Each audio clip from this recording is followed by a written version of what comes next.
नमस्कार, सुस्वागतम. मी आरती गुप्ते.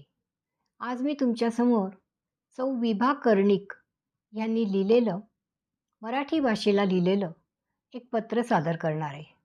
आज तुम्हा सर्वांना मराठी भाषा दिनानिमित्त खूप खूप शुभेच्छा देऊन मी हे पत्र तुमच्यासमोर सादर करत आहे.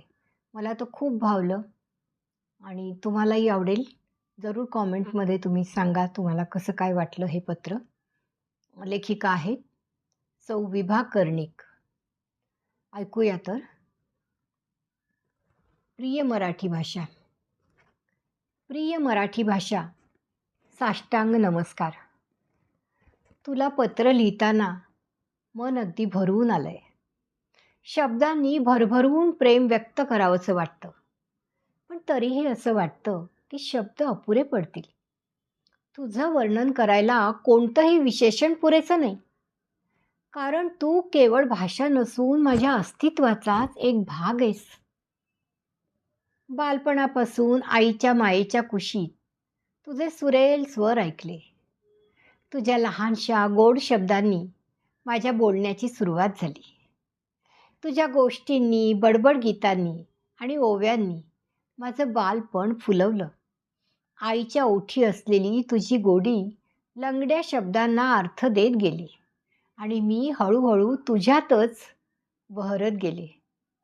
शाळेत तुझा गंध अधिकच खुलला. बालकवी केशवसूत, कुसुमाग्रज, पु ल, वपू, शांता शेळके ह्यांचे शब्द माझ्या हृदयाला भिडले. तुझ्या गोड ओघवत्या लयीनी मला जग पाहायला शिकवलं. अमृतवाणीसारख्या तुझ्या कविता ऐकताना डोळ्यात नकळत पाणी यायचं आणि पुलंच्या विनोदावर हसता हसता मन मोकळं व्हायचं. तू केवळ गोड भाषा नाहीस, तर रणशिंग फुंकणारी, क्रांतीची चेतना जागवणारी शक्ती आहेस. तुझ्या शब्दातून लोकमान्य टिळकांनी स्वराज्य हा माझा जन्मसिद्ध हक्क आहे हा नारा दिला. तुझ्याच लेखणीने सावरकरांनी क्रांतीची ज्योत पेटवली. तुझ्याच शौर्यगाथांनी छत्रपती शिवराय, बाजीप्रभू, तानाजी मालुसरे ह्यांचे अजरामर पराक्रम आजही आमच्या हृदयात जिवंत ठेवले.